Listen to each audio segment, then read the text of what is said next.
Good morning, good afternoon, good evening. I am out of sync, and so is this podcast.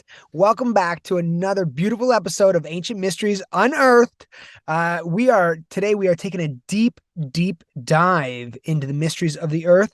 So deep that we're actually going to go inside of it. Yes, this is a very interesting topic of conversation. It was very popular in the 1800s, lost a bit of steam, but it is so interesting to me, and there are so many ancient rumors and ancient teachings that talk about it. I am a huge Jules Verne fan. I've obviously read Journey to the Center of the Earth, and today we will be doing no other than that, taking a journey inside. Chris, today is about the Hollow Earth. How are you doing today? Doing great, Brandon. Thanks for that intro. And yeah, we're going into the Earth today. It's going to be really exciting. This is such an amazing topic because you really don't think that there could be quite literally a universe, a whole other world within worlds in our own planet. But we are going to look at that possibility today. And for those of you watching on YouTube, yes, Brandon's video is a little bit out of sync, but I'd rather you see his beautiful face, than and have it be a little out of sync. So that's what we're going with today. For those listening, it obviously doesn't matter. So Oh that's yeah, all up good. here in Canada, we're having a bit of a snowstorm and it knocked out the power grid. So I think it's maybe having an effect on my Wi-Fi there, eh? That's what we're going with, eh? Oh yeah. Yeah, but don't worry about it. The Leafs made a trade today, so we'll be okay. Good stuff. So, I've got lots of really interesting today, not really no videos today. We could go down that rabbit hole another time. This is going to be most topics we have on the show need more than one episode, and this is definitely no exception to that. What we will go into today are two really interesting written accounts of people who have supposedly experienced and traveled into at least parts of the inner earth, if not actually full on into it, and have explored different countries, if you will, within the earth. We're going mostly into written accounts today. I want to just know, is one of them Olaf Jonsson? You got it. The Smoky God. Yeah, Smoky God. Um, we should drop a link below for anyone to check it out because there is a beautiful YouTube video of some poor schmuck. He narrated the whole book, and thank you to that schmuck. You're not a schmuck. You're a hero. You're a decent And human being. yes. To voice actors unite. Yeah. But yeah, it's great. It takes it right through this compelling story, and it's fairly modern too. Yeah. Yeah, pretty recent, and we've got another recent account, which is good old Admiral Bird, and we touched Oh. on Admiral Bird in our Antarctica episode, but this is going to be from the Admiral's personal diary, which is really fascinating, and we will of course leave the links to everything as always in the show notes for you to check out yourself, and let us know kindly if you can what things you picked up on and what holes you can poke in it, and of course maybe things to add that you might know from your own personal research. So we got lots to go over today. I'm really excited. So I just want to take a moment for all of our viewers and say welcome and hi, and please comment below. But Admiral Byrd. So Admiral Byrd is this beautiful figure in history where he was charged with all these amazing responsibilities to lead the largest naval expedition down to Antarctica. He was the polar exploration pilot's premier. They were like, you're gonna go find the lands unknown. You're going to wave the American flag when it was back in the days where it was like this. We're going to go to the North Pole. And he was that guy. And he has so many controversial things about him. And he even talks about a Wasai in the in Antarctica and how there's great importance there and possibly even a threat there. So it's amazing the kind of yin and the yang of Admiral Byrd being this highly credited government official, but yet also having so much controversy and frankly a pretty liberal way of going about it for a lot of his interviews and certainly his diary. So amazing stuff, Chris. Let's get into it. Yeah, his diary is really incredible, and like Brendan said, this guy is he really is the real deal. He would be the last person on earth to make something like this up. His journal entries even are quite, well, military, really. This guy's just doing his job, and what he saw was fantastical, but doesn't mean that it is not true. So, right before we get into that, I'm going to go a little further back in history. And let's just quickly look up this whole idea of the hollow earth. Okay. So, what the heck is the hollow earth? Well, there are a lot of different theories on this. Right now, we're looking at a photograph of what would be maybe a crust, the thick crust of our planet, where you have, of course, the world that we know on that exterior. And then you've got this interior world. Now, in this old depiction, we're looking at what looks like a sun of some kind in the center. Could be our core would be right in the center of the planet. And then you've got these other lands that we're going to go into, some of them by the names of Shambhala, sometimes the names of Agartha, and that all just really depends on, why can't I get out of here? On there we go, on where we're talking about and also what culture we're talking about. So, this is of course in Wikipedia right now, and Wikipedia is going to obviously acknowledge this as paranormal or pseudoscience, but they still do have some interesting things that you can start to look into from this place. And this is something that's talked about when we're talking about the inner earth. We have been talking, this is a bit of myth and a legend for a long time. As long as we have been around, basically, we have the Greek underworld that are, of course, mentioned many times in Greek mythology. We've got the Nordic mythologies of, not going to pronounce this one, Svartalfarvamir. Nope. And we've got places like the Christian hell and the Jewish Sheol. Sheol, excuse me, sorry for the pronunciation, everybody. Just doing my best here. So these, in some of these scriptures of ancient religions and not so ancient religions, you've got lots of mentions of different places. Again, usually referenced as the underworld, but is it just necessarily hell, or are we talking about a whole other place in like a physical place that people can actually go to? So we've got this mentioned in Celtic mythology. We've got it mentioned, like I said, in ancient Greek, Mesopotamian mythology talks about the underworld or the inner earth. In Hindu mythology, there's an underworld referred to as Patala. The Bengal version is called Ramayana. I mean, I could just keep going on, but I'll leave it at that. Native American mythology as well.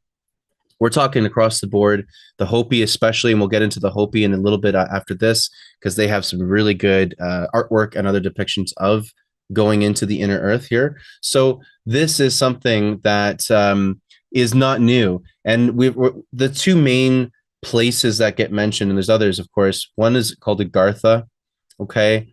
And just pulling up a quick little blurb here on Agartha, you can already see things like myths regarding Atlantis, myths regarding Lemuria, these kingdoms.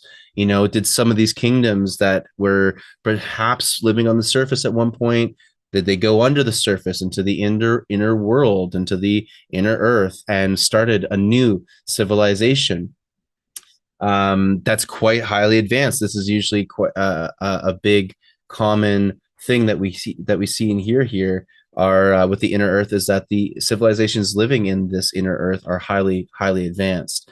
So you've got Agartha, and you've also got Shambhala.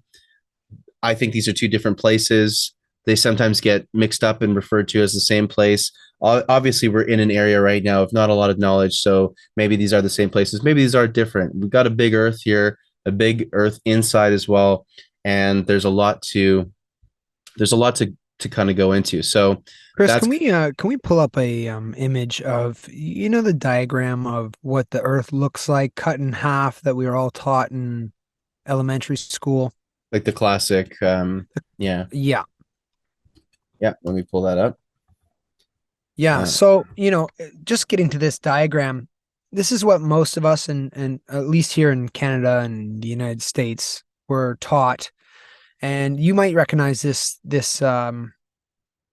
diagram of the Earth cut in half, looking like almost like an apple, and the crust is so thin on it, and then the rest of these just massive proportions of yeah. So as you can see, yeah, so they just have like the crust is so thin, and then there's, we think there's this, and then there's this, and then there's that, and they have names for it. Yeah, they have names for it here, but it's colors. They don't really have much of an idea of what's going on, I feel. That's how I feel. I don't know what they actually know, but I remember looking at it at these diagrams when I was in science class and geography and thinking, how is this possible that we even know what's down there? Like, how do we know? If we have only been so deep, how? Yes, so like, look, the crust, you can barely see. It's a black line. Upper mantle, lower mantle, outer core, inner core. So really, if this is our leading theory that gets talked about, why not there be other sections to the earth? Because you know that if it's not completely hollow, where there's a whole other atmosphere with a suspended sun, which is the most romantic way to think about it, that the core is this the burning life of the planet, and it's suspended by the gravity, and maybe the gravity's actually in the mass, not so much in the heart of the earth. So the mass might be in the crust. Thus, if the gravity's all around it, maybe it's suspending this ball of light in the middle. But if it's not like that, it could be bioluminescence. It could be kind of more of a honeycomb structure where we have these massive pockets in the earth. And we know now that there's an ocean, subterranean ocean that seems to be around. So we just know. I've heard these pockets are a big thing. These pockets are like think of a honeycomb. I've heard that the Earth's crust is much like a honeycomb. There's huge cavities of open space, and that supposedly have breathable atmospheres and all this kind of stuff. And now this is stuff I've heard from insiders and whatnot, and that's something we can get maybe into in another episode because it's really fascinating. But I want to go back into ancient history one more time before we get to Sure. Admiral Bird, because Admiral Bird and the Smoky God are amazing. But we got to get to the Hopi and the Ant People. Okay. So the Hopi, disregard all the ads that are popping up here for those of you watching. So the Hopi Indians are from Arizona in that area, and they've lived around that area for thousands and thousands of years. I mean, just a long, long, long, long time. And they have a really good history of their people and of their area. And so I'm going to read some of this from this article here on the Hopi. So they have these legends of the ant people. And these ant people were crucial in the survival of the Hopi, not just once, but twice. Okay. So these people saved the Hopi on multiple occasions. The so called First World or World Age was apparently destroyed by fire. This is part of the Hopi prophecies. That's another story, but it's fascinating to read about the Hopi prophecies because they are bang on accurate. And also, where did they get that information? But anyway, interesting questions to ask. So the First World destroyed by fire. The Second World was destroyed by ice, pole shift, perhaps, things of that nature. During these two global cataclysms, the virtuous members of the Hopi tribe were guided by an odd-shaped cloud during the day and a moving star at night that led them to the sky god named Sokuknang, who finally took them to the ant people in Hopi, Anu Sinom. The ant people then escorted the Hopi. Now, I'm just reading you this legend essentially. So the ant people then escorted the Hopi into subterranean caves where they found refuge and sustenance. So food, they could breathe there, they could live there. So this legend of the ant people, they were portrayed as generous and industrious, giving the Hopi food when supplies ran short and teaching them the merits of food storage. In fact, another legend says that the reason why these ant people have such thin waists why the ants in general have such thin waists today is because they once deprived themselves of provisions in order to help feed the Hopi. Interesting. Just last on this legend here of the ant people, which is really interesting. So the constellation Orion also has a thin waist. When Orion dominates the winter skies, the ants are deep in their small underground hills. These structures are similar in form to the Hopi kivas, which are subterranean communal prayer chambers. Coincidentally, the Sanskrit word ki means anthill and va means dwelling. So they're calling these dwellings, the Hopi are calling these dwellings of theirs basically anthill dwellings, maybe where they can commune with these creatures. Who knows? So each February, inside these kivas, the Hopi perform the bean sprouting ceremony or bean dance called Pawamu. During this time, the fires are continuously kept ablaze, turning these structures into superb hothouses. The ritual commemorates a time when the Anu Sinom taught the Hopi how to sprout beans inside caverns in order to survive. In this interesting note, that the Babylonian sky god was named Anu. So the Hopi word for ant is also Anu, and the Hopi root word Naki means friends. So the Hopi translation for Anunnaki is ant friends. So that's the same as the Sumerian Anunnaki. And that translation is the beings who once came to earth from the heavens. So that I thought was a really interesting connection to the ancient Sumerians and the Anunnaki and these ant people. I don't really know if these are the same people because I've heard the Anunnaki described very differently, but you can't mistake that linguistic similarity, which is quite intriguing. Well, one of the questions about the Anunnaki in relation to human history is where did they go? So if they're here, maybe they are subterranean, because if you live much longer, they lived a longer lifespan than humans. Um, you would imagine it'd be safer within the earth, right? And like we all You would said, it think so.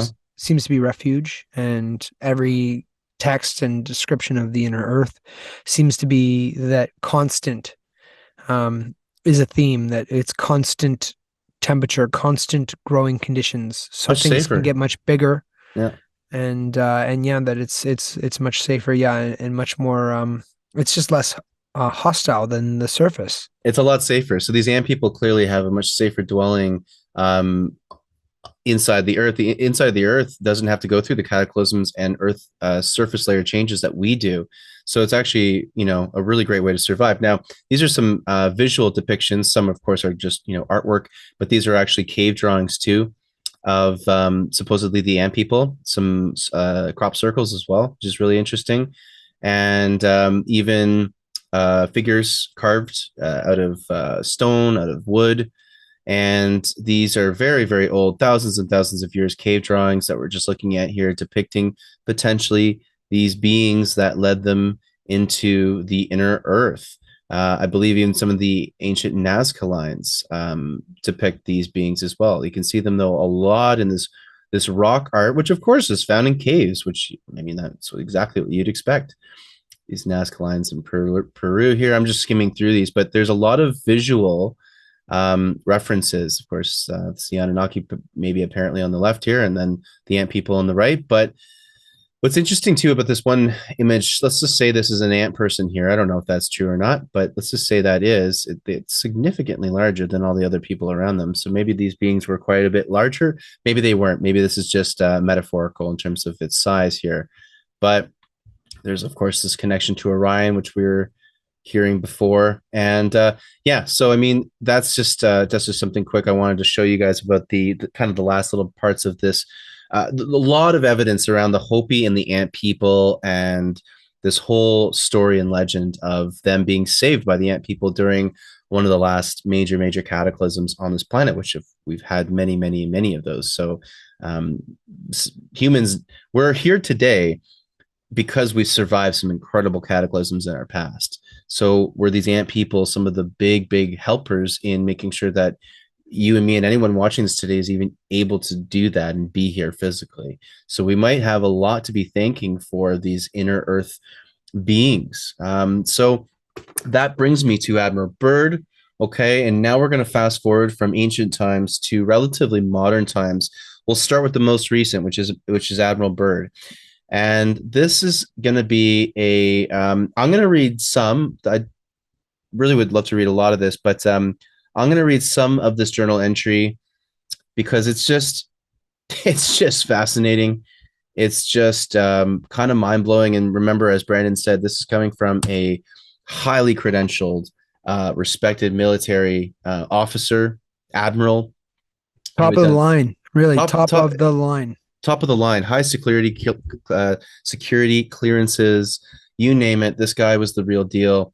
This I'm was America's poster boy for a while. This was like the, that like manly explorer going into the depths back in like the days of World War II, where, we were really looking for national icons to get us through these troubling times. This was the guy. Yeah, he really was. So it wasn't until he came back and had to, of course, tell people about his incredible encounters and situations on in Antarctica that he, of course, became ridiculed and then, went where he went. So I'm going to skip ahead. So this is going to be. I'll give you guys some context. So this is going to be a part of his journal entry from when he is doing a kind of routine inspection flight around an area in Antarctica, and then all of a sudden starts to see some really weird anomalies. He starts to see green grass and trees growing all of a sudden. So they go over this mountain range and they start to see greenery, grass, trees, things that should not be there. And it just makes no sense. So what happens is now they're going over this territory that makes no sense as to where they are in Antarctica. And then a really crazy thing happens, which is their instruments start to go crazy, their compasses start to go crazy.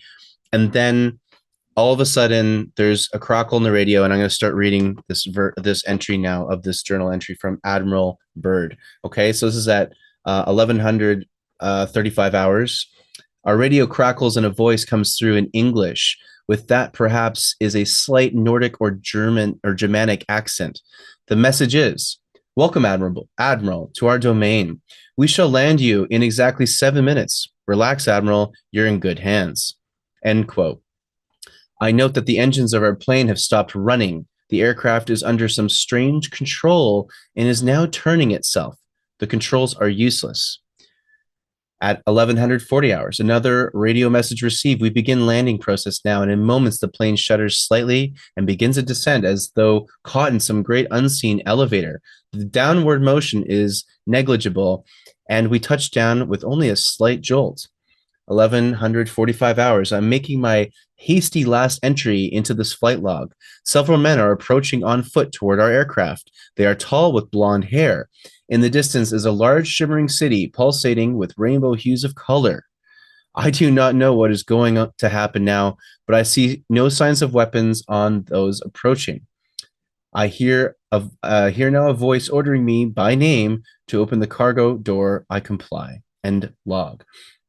So I'm just going to jump in here for a quick second. They've now landed. They're greeted by people. This is in Antarctica. They're greeted by people that they did not expect to be greeted by, human looking. And we're going to get now a bit more into this encounter of what this is going to be writing from the perspective of Admiral Byrd after he's had this encounter. Okay. So he says, and I'm not going to read all of it just for time purposes today, but I'll do a decent chunk because this is absolutely fascinating. So part of the back into the journal entry. From this point, I write all of the following events here from memory. It defies the imagination and would seem all but madness if it had not happened. The radio man and I are taken from the aircraft, and we are received in the most cordial manner. We were then boarded on a small platform-like conveyance with no wheels. Interesting. It moves us towards the glowing city with great swiftness. As we approach, the city seems to be made of a crystal material. Soon we arrive at a large building that is a type I have never seen before. It appears to be right out of a design board of Frank Lloyd Wright, or perhaps more correctly, out of a Buck Rogers setting. We are given some type of warm beverage which tasted like nothing I've ever savored before. It is delicious. After about 10 minutes, two of our wondrous appearing hosts came to our quarters and announced that I am to accompany them. I have no choice but to comply. I leave my radio men behind, and we walk a short distance to enter what seems like to be an elevator. We descend downwards for some moments, and the machine stops. The door lifts silently upward. We then proceed down a long hallway that is lit by a rose-colored light that seems to be emanating from the very walls themselves. One of the beings motions for us to stop before a great door. Over the door is an inscription that I cannot read. The great door noiselessly opens, and I am beckoned to enter. One of the hosts speaks. Have no fear, Admiral. You are to have an audience with the master. I'm going to skip ahead This is Chris now speaking here. I'm going to skip ahead a little bit to this interaction.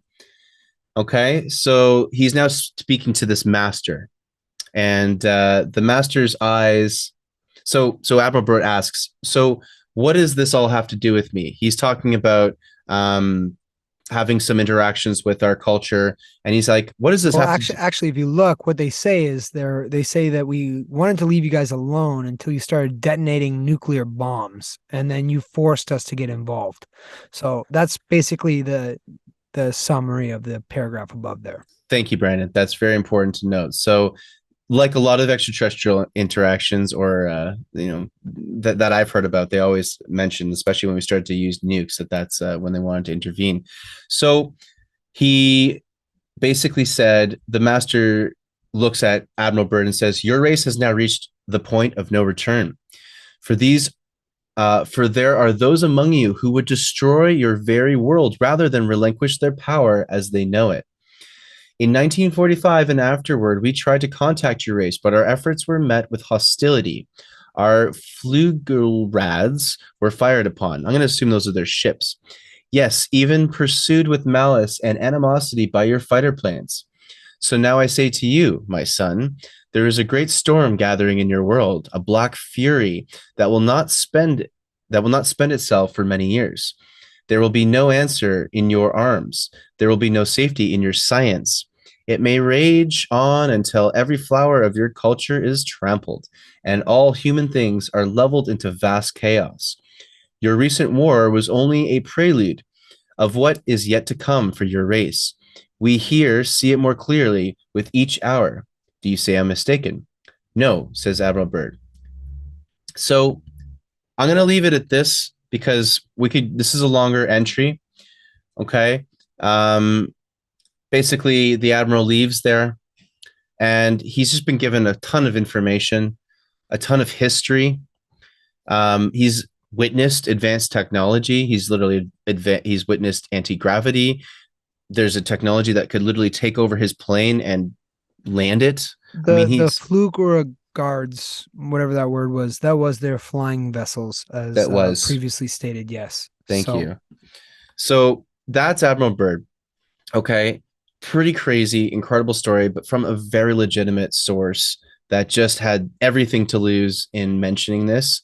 And and I think that's worth if you're noting. gonna have a message to say to come back to your leaders and be like, hey, I think we screwed up launching these bombs, you're not gonna say, so like another race that kind of resembles the Aryans that the Germans talk about.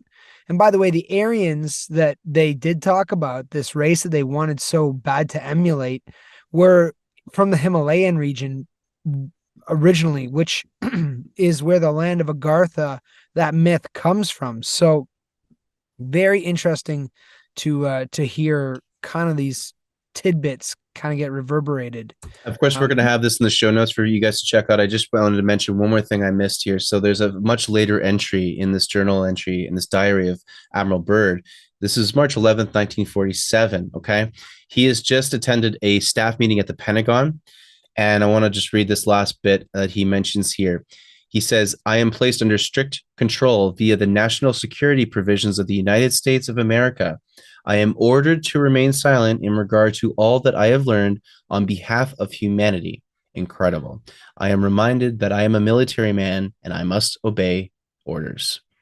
So, yeah, he this is I think more credence to the story if anything, because he did keep silent. He only said this publicly once and then kept quiet until his dying day. These diaries were found after his death by, I think he actually his mother, because he died young, Admiral Byrd, or his son. I can't remember, but anyway, somebody found his diaries, and yeah, you can read them online now. We'll have links to that in the show notes.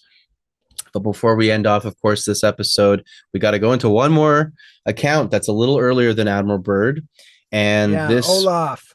Olaf, and this is in a book called The Smoky God. Where did you come across the Smoky God, Brandon? You know what? I went on a an inner earth rabbit hole years ago, and I heard about it through kind of these references, and I was able to find the narrated book online, and I would just buzz out and lay there at night, drifting off to sleep. It took me probably about a week to get through it all because I kept falling asleep to it. But it's a lovely story It's an and incredible fairly story. reminiscent of Admiral Bird's as well, which is a very interesting, parallel to it. Um, yeah. And we're just scratching the surface on these. Again, we'll send the links below. Please go and look at these because they're, if none of them are true, they're amazing stories. And obviously, both of us being filmmakers here on this show, we do love a good story. And yeah, so this is interesting. I'm going to read actually just a really quick summary first of this book called The Smoky God. And it is basically an account of Olaf Jansen, who at the very end of his life, very like on his dying last couple of days, had a local come by and transcribe and write down his story of this trip he went on with his father.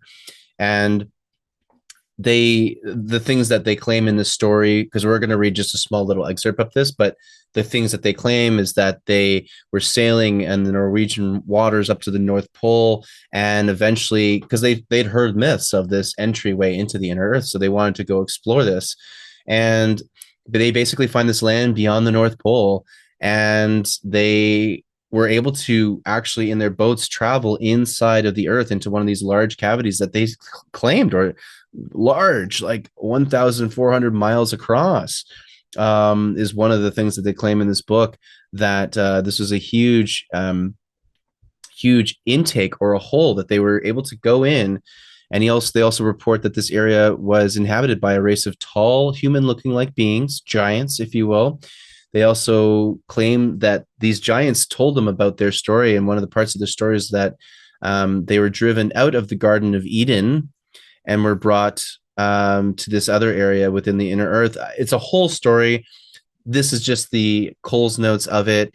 Basically, this father and son go through the inner earth and experience beings, creatures, vegetation that they've just never seen before, never experienced before, were given histories of the inner earth. I mean, gifted so many amazing things. And then this is that story of this whole journey. So worth looking into. What I have done for this episode is I pulled up just a small little bit of this book. If you want to read the book itself, follow the links on the show notes. Like I said, if you want to listen to the audiobook, like Brandon mentioned, just type in the Smoky God into YouTube and you'll get it there, or you can listen to it on any of your audiobook apps. So I wanted to pull up this excerpt from page 28 here.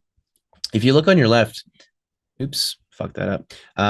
If you look on your left here, there's a photo, well, not a photo, it's a painting of the giants in this area here on the inner earth, and looks like the father and the son here on the left. There's lots of really cool paintings in this particular book here that you can look at, which is, I think, pretty worthwhile. So I'm going to read a couple of paragraphs here from this book, The Smoky God, about a journey to the center of the earth here.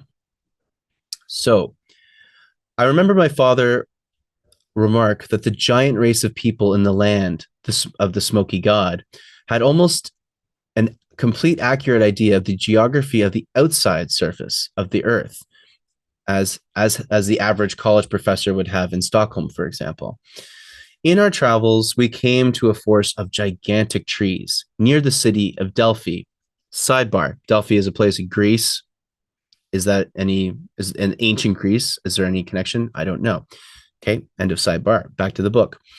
Had the Bible said there were trees towering over 300 feet in height and more than 30 feet in diameter growing in the Garden of Eden, the Ingersolls, the Tom Paines, and the Voltaires would doubtless have pronounced the statement a myth.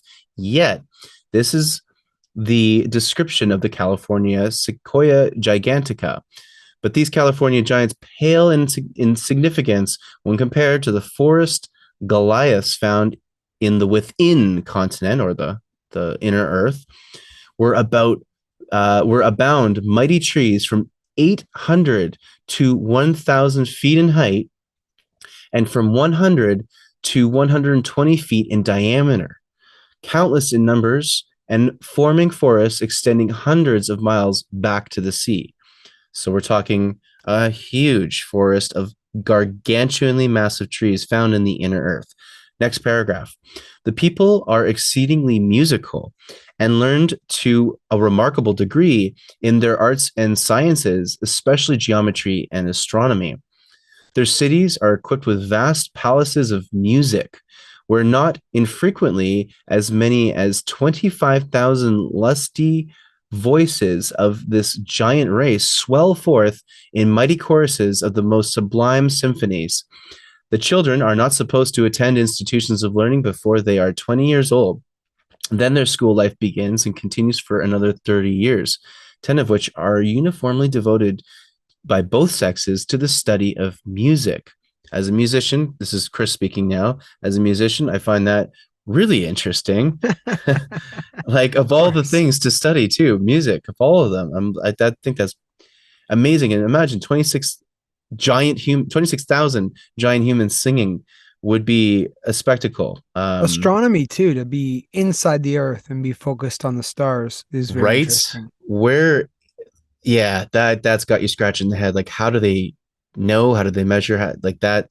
So I'm just going to read a couple more paragraphs and then be done with this here. Um, so their principal vocations are architecture, agriculture, horticulture, the raising of vast herds of cattle, and the building of conveyances peculiar to that country for travel on land and water. So transportation devices, essentially, and like machines. By some device which I cannot explain, they hold communion with one another between the most distant parts of their country on air currents. Is that talking about communication, Brandon, or is that Yeah, so basically, I don't know when Olaf Jonsson wrote this, but he's basically trying to describe either the internet or like a global I think uh, 1808 or 1908 was when this was put down, I think. yeah, so he's talking about advanced communication, which would be like a telephone, Yeah, wireless communication. wireless, right? Because yeah, you'd have to be plugged in, and the telephone back then was, something. Yep. So, but Yeah. probably more like a Wi-Fi or, even a telepathy that he's describing here. So, I mean, they describe this as like so all buildings are erected with special regard to strength, durability, beauty, and symmetry, with a style of architecture vastly more attractive to the eye than any I've ever seen or observed elsewhere. So, I mean, stunning architecture is what they're seeing. In Admiral Bird's account, he talks about this rainbow crystalline city. I mean, what would like unbelievable to the eye, like and incredible. crystals are being mentioned, which is a big theme when it comes to mysteries of Atlantis. Is they talked about crystal technology, as we talked about in our episode on pyramids and the construction of what they're used. Crystals we know can hold data. Yeah. So very interesting. Yeah, and they just mentioned lastly here on the last little paragraph of numerous rivers of tremendous size, some flowing in a northerly direction, excuse me, some others southerly. And once again, we've got flowing water, we've got vegetation, forests, we've got everything. This is an inner earth that they're describing here. So that's the Smoky God. That is Yes, I believe the Smoky God that he's referring to as well is the light source down there this too. sun, if you will, their Yeah. equivalent of a sun. So a lot of the myths of the inner earth talk about, and this comes from different branches as to which my investigations have brought me, but there's always some sort of luminescence, whether it be our idea of the core being a suspended sun, or whether there are pockets of bioluminescent microbes in the air that literally cast a bit of like a fog that lights up your way, or artificial lights from the races that live down there. So very, very interesting. And um, it's very interesting to hear as well that they have a beacon of hope for humanity, saying basically you might be doomed, but please listen to us and don't kill each other. So Yep. yeah, comment below everyone if you're enjoying this, because this is very interesting conversations here to me anyways. So what do you got for us here? A little map of I Agartha. I just put up this is a quick image I just pulled off the web here. I've seen this one quite a few times of this just to sort of close off here. We've got a central sun which is maybe the Smoky God that you're referring to here. The Agartha land of advanced races. This is probably where these giants were located. But Shambhala is on this at least regarded as a city. Um, and what I wanted to point out, the last kind of thing is like you can see these entrances, and this is well, do we know if this is true? Of course, we don't know, right? But you can see Admiral Bird's flight, 1947. At the top, they would have come in up here, where this would have been Antarctica. So Antarctica and the North Pole have got pretty big entrances covered in ice, of course, some of them, but certainly that's where they claim that these entrances would be. But then look around here. You've got entryways throughout the planet, throughout the crust. So probably coming through caves, coming through tunnel systems. Of course, you've got the Pyramid of Giza, which these days I'm just not surprised to see that Giza and Egypt's connected to everything, including the inner Earth. But you have supposedly a mountain here, a mountain Apomio in Italy. There's an entranceway into the inner earth there, King Solomon's mines, a volcano, ocean entryways. You've got entryway here in Brazil, et cetera, et cetera. Even in Kentucky, Mammoth Cave or something to that effect. So there are many ways to access this place, supposedly, if it does exist inside our Earth. And what I'm curious about, I'll end the screen share here, is I've heard a lot of things coming from government, whistleblowers, secret project whistleblowers, these insiders that talk a lot about the inner earth, and they have unbelievable stories. And I didn't get into any of those today because those are still, well, they're kind of similar to Admiral Bird and the written account of the Smoky God because they're accounts. That's really all we have right now are accounts. And maybe in a future episode we can get into that because the accounts are spectacular, because there's more than just a race of giants living in this inner earth. Apparently there are many races, at least 6 or 7 advanced races that have been here longer than humans have, and also have interacted with humans on many different occasions. And these might be some beings that we see in different legends, certain gods or certain weird creatures that come up into different myths and legends in our history. Maybe they come from the inner earth too. So there are far more questions than answers, as always, with pretty much every topic we bring onto these shows anyway. And this is no exception. The Inner Earth, I think we're going to have to do at least a couple more episodes on this Yeah, one. it's a fun one. We should play around with it some more. I love it too. Me too. Um, well, I guess that's all the time we have for today, ladies, gentlemen, and all of our lovely subscribers. So, yeah, comment down below, get active. We love hearing your comments. So, let us know what you liked. Let us know what you didn't like. Let us know what questions you have. Please, if you have any other great resources, like I said, we try and be community based. And on that note, for 33 cents a day, you can join the Ancient Mysteries Unearthed community, support our lovely content creator. Yes, he's traveling around the world, launching expeditions. He's got lots cooking to go and explore some of the great things that he's done in the past. And we thank you for that, Chris. So, yes, do check him out. Chris Noble, also on Spotify. He has his own music. It's pretty rad. And yeah, just keep being active, keep watching, keep being beautiful, keep being curious. And thanks for scratching the surface or the interior on this one. What a great topic. Chris, any last thoughts for our beautiful community out there? Thank you so much, Brandon. As always, appreciate you co-hosting this with me, my friend. And for all those watching and listening, thanks as always for your support. Thank you for tuning in. Check out those show notes. Follow up on this stuff. Let us know what you think. Reach out to us. This is an ongoing research community here. So excited to have you on board with us, everybody. Thank you for watching, and stay tuned to our next episode of Ancient Mysteries Unearthed. Okay, stay curious and stay kind.